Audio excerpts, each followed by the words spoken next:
En Cartagena, algo interesante y diferente de los otros dos es que no hay ni un proceso de mujeres.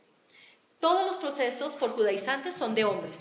Y eso nos muestra que era público de hombres, es decir, estos hombres no es que llegaran y estuvieran desconectados de ningún tipo de vida familiar, pero en su gran mayoría hacían familia con mujeres locales, ¿okay? Pero ellos mismos habían llegado de afuera.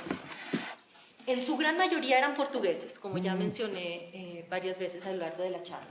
Lo interesante es que, digamos, en los registros siempre los inquisidores eran muy ordenados. Entonces, cuando tenían la primera sesión con el reo, entonces les hacían preguntas generales. ¿Dónde nació? ¿Cuándo nació? Preguntas que les hacían las mismas preguntas a todos los procesados. Y entonces hoy en día se pueden hacer tablas donde se pueden saber las edades de los procesados, el lugar de origen de los procesados y la profesión de los procesados, no solamente de los criptojudíos, sino en general de los procesados. Ahora, sobre el tema del origen es interesante porque muchos figuran no muchos, pero algunos figuran en estas tablas que provienen de España, ¿okay? Porque solo nos aparece el dato, pero cuando uno empieza a adentrarse más en la lectura de los documentos, resulta que él tal vez nació en España, pero sus padres habían nacido en Portugal. Es decir, que incluso algunos que figuran como españoles también pertenecen a este grupo de portugueses que llegaron a la ciudad. Y tercero, en su grandísima mayoría eran comerciantes. Ahora,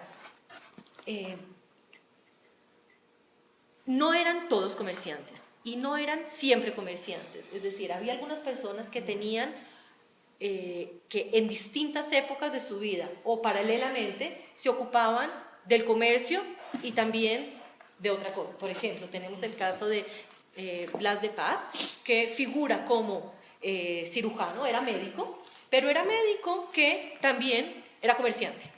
¿Okay? Entonces, es decir, que lo que usted mencionaba antes, también había otro tipo de profesiones, pero incluso entre aquellos que se ocupaban de otras profesiones, que eran también pocos, pero incluso entre ellos también, de una u otra forma, muchos estaban involucrados en el comercio. Y es entendible, en Cartagena eso es lo que había, era el campo más fácil. Ahora, el punto al que quería llegar era el siguiente. Entre los comerciantes portugueses de Cartagena, no todos eran grandes comerciantes, algunos eran comerciantes en baja escala, pero también algunos de los principales comerciantes de la ciudad pertenecían a este grupo de cristianos nuevos portugueses. Ahora, a diferencia de Perú y de México, que eran grandes ciudades donde primero eran ciudades mucho más grandes y se ocupaban en muchos temas. Ok, entonces si habían comerciantes sobresalientes, entonces formaban parte importante de cierta parte de las élites locales.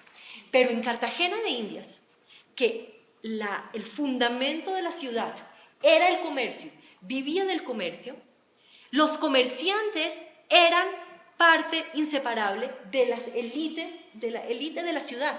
Eran personas supremamente influyentes y la Cartagena colonial, no cabe la menor duda que tuvo un aporte supremamente fundamental de estos portugueses. No hubiera sido lo que fue Cartagena de no haber sido por el aporte de este grupo de comerciantes portugueses.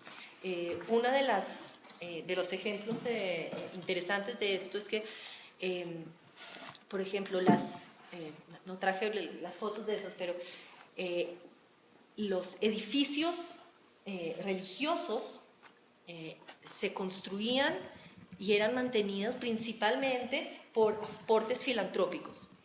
Y es muy interesante que nosotros tenemos noticias, en base a los documentos de la Inquisición, que prácticamente todos los grandes edificios, hoy tenemos el Santa Teresa, que hoy en día es un hotel, y tenemos el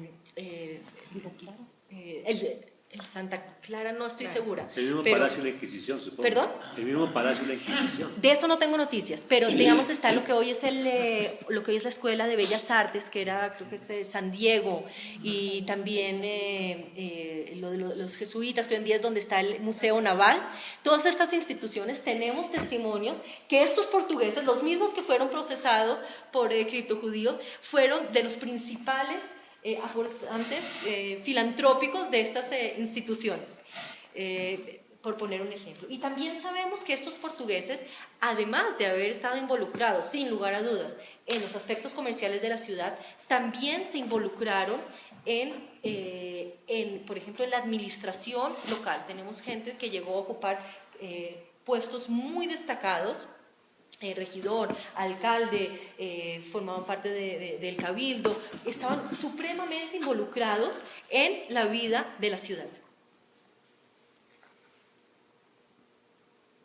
Pero estos datos quizás es lo más significativo que nos puede enseñar hasta qué punto eran parte fundamental de la sociedad. Los datos que hay aquí fue un estudio que fue realizado por una investigadora colombiana, Lila Villar, que estudió documentos archivales de los archivos en Sevilla, de la Casa de Contratación, y las conclusiones a las que llega ella es así. La población blanca en Cartagena de Indias, estos son los datos de 1630, era un total de 1.500 residentes blancos. Esto de por sí ya nos da una perspectiva.